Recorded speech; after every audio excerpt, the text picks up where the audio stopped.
Growth-based assessment in my classroom in a blended learning classroom. What we do is we use map growth. We could do it 3 times a year or more if you so choose. And what's really great about map growth is that it really shows where the students are going and where they are or projected to go.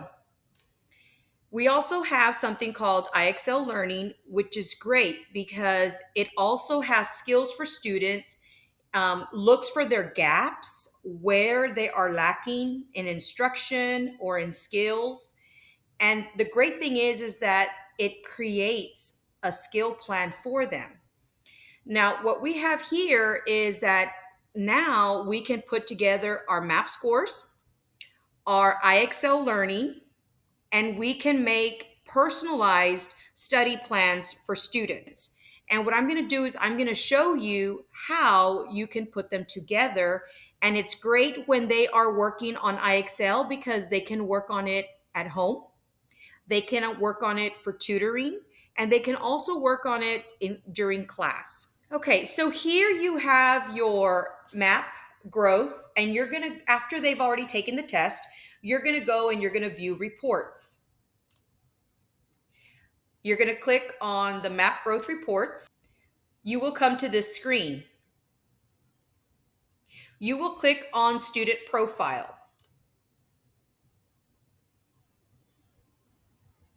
You're going to select a roster term.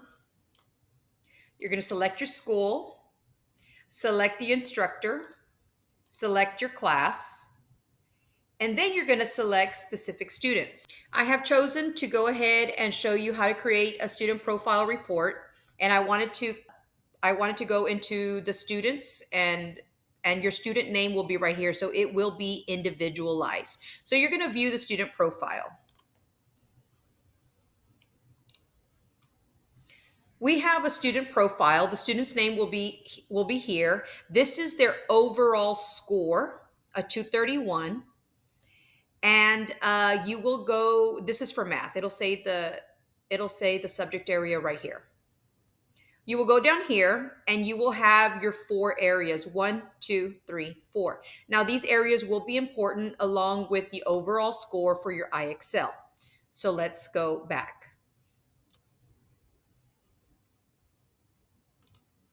Here is your IXL dashboard.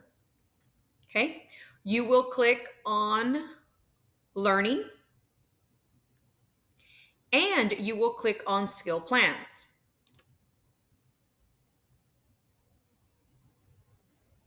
Okay, now my skill plans have already been pinned because I've been using it, but I'm going to show you where you can find this to pin it to yours. Now, whether you're math or reading, you can pin your math growth plan here. So let's go down all the way to the bottom, and this is where you will find them. Now, this is for all grade levels. These are some of the test prep and assessment skill plans, and ours is here at the bottom. It's going to be Texas NWEA Map Grow. So you click on it and then you click your grade level. The moment that you click on it, it'll be pinned to the top right here. Okay. So you see it there. That's your map growth. That is 6th grade plus. Now you will go to create a study plan.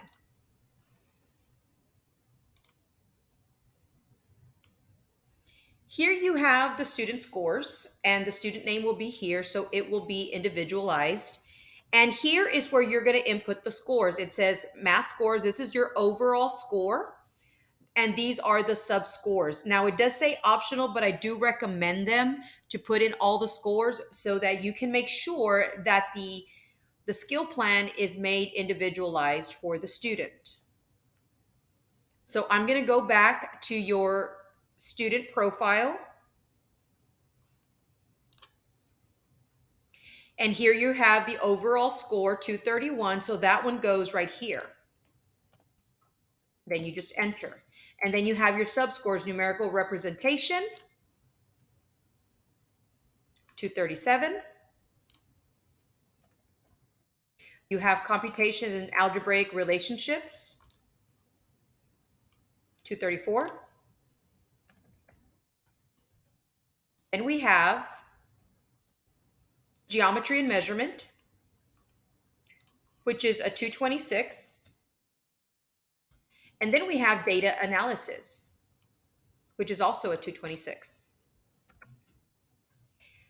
Now, this is where you put your scores. You can also put your reading map scores.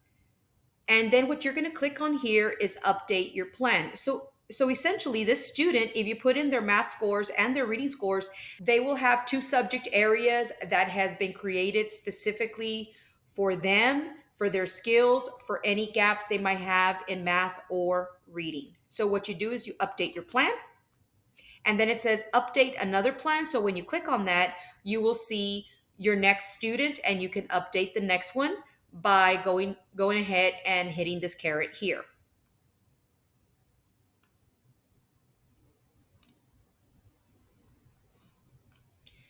Now, when your students sign in to IXL, they will see the learning diagnostic and analytics. Please make sure that they click on learning and they just go to skill plans.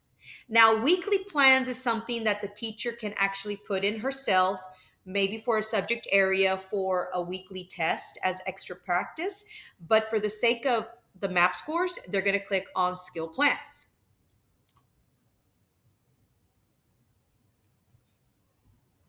When they click on their MAP score study plan, they're going to click on it and put math. And this is what they're going to see. They're going to see highlighted areas of what they need to work on according to the test that they just took.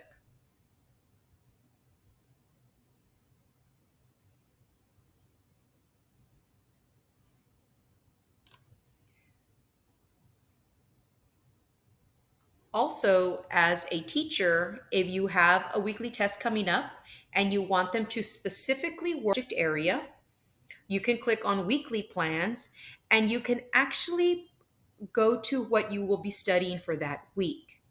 Now, this is another way that you can work with the IXL.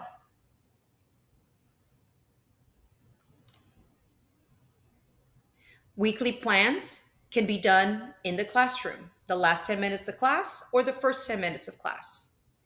Your skill plans, which has the IXL with the learning gaps that the students have come into your classroom with, this may be done for tutoring, for EK, or it may be also be done at home for extra practice. Now, for a blended learning classroom, this is great to keep students on their own levels as they're working to close up the gaps.